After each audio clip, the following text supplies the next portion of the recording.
What's up everyone? John Rettinger from Techno Buffalo here with an unboxing of the mid-2011 refresh of the MacBook Air. This is the 11-inch model. It's got the upgraded Core i7 chip with 256 gigabytes of solid-state memory with 4 gigs of RAM and that newfangled Thunderbolt port. Let's go ahead and dig in.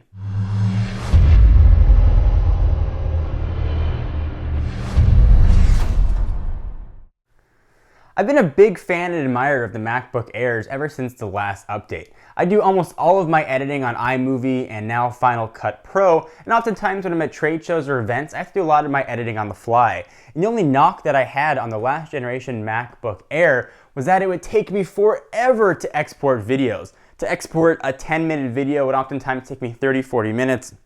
When I'm sitting there at a trade show floor waiting to get to the next thing, that 30-40 minutes can be killer. So I'm hopeful that this guy is going to increase my video export speeds.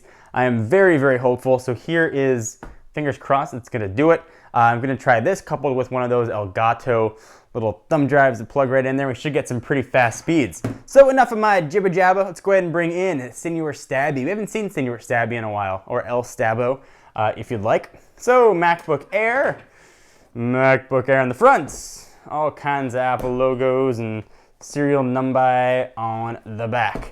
Let's go ahead and cut its plastic. Go ahead and do this very ceremonially.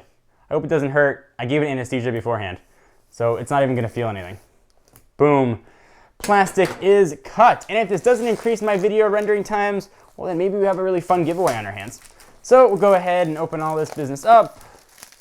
Peel back all the plastic. This was a special order. You have to, it's a build to order option. So you have got to build it online or build it in store and have them send it to you.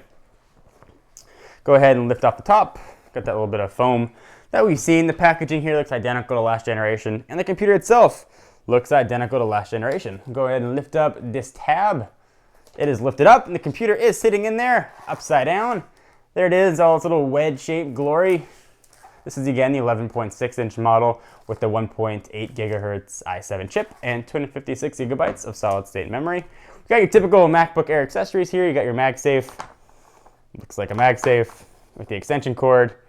And this guy does have Lion pre-installed. The last generation that had Snow Leopard actually came with the operating system on a thumb drive. This guy, however, has no thumb drive.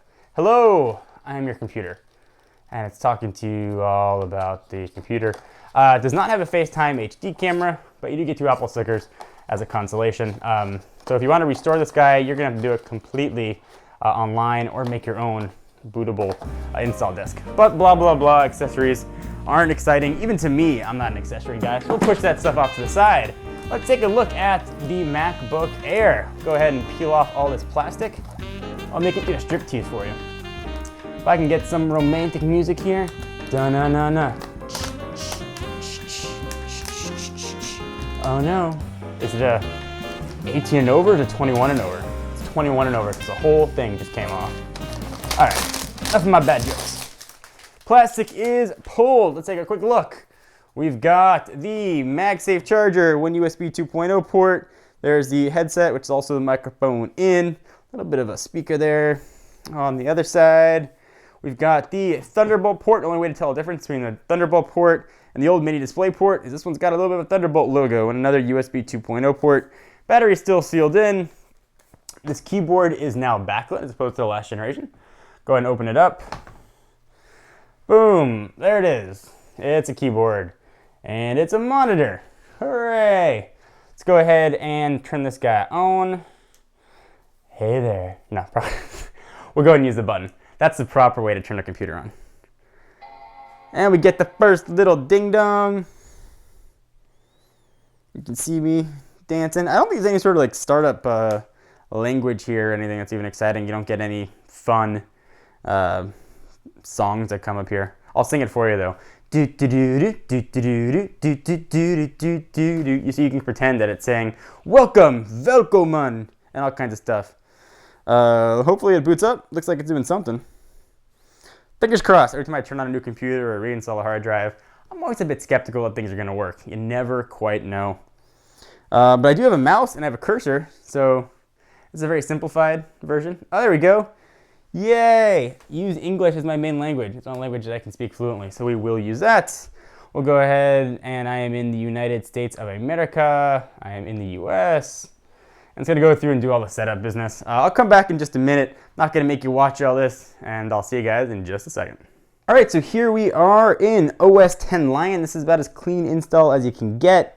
Let me know I've got some apps to be uploaded, or updated rather. Let's go ahead to the start. Let's go about this Mac, and let's see what this Mac has in store. So there is the 1.8 gigahertz Intel Core i7, 4 gigs RAM, and it's got the 256 gigabyte hard drive.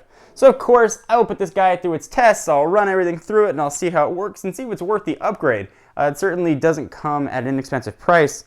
So whether or not you're considering an upgrade or considering picking up your first MacBook Air, hopefully I can help shed some light for you. If you have any questions or things you want to see, leave them down below in the what have you. I'm John Rettinger from Techno Buffalo, and I'll see you in the next video.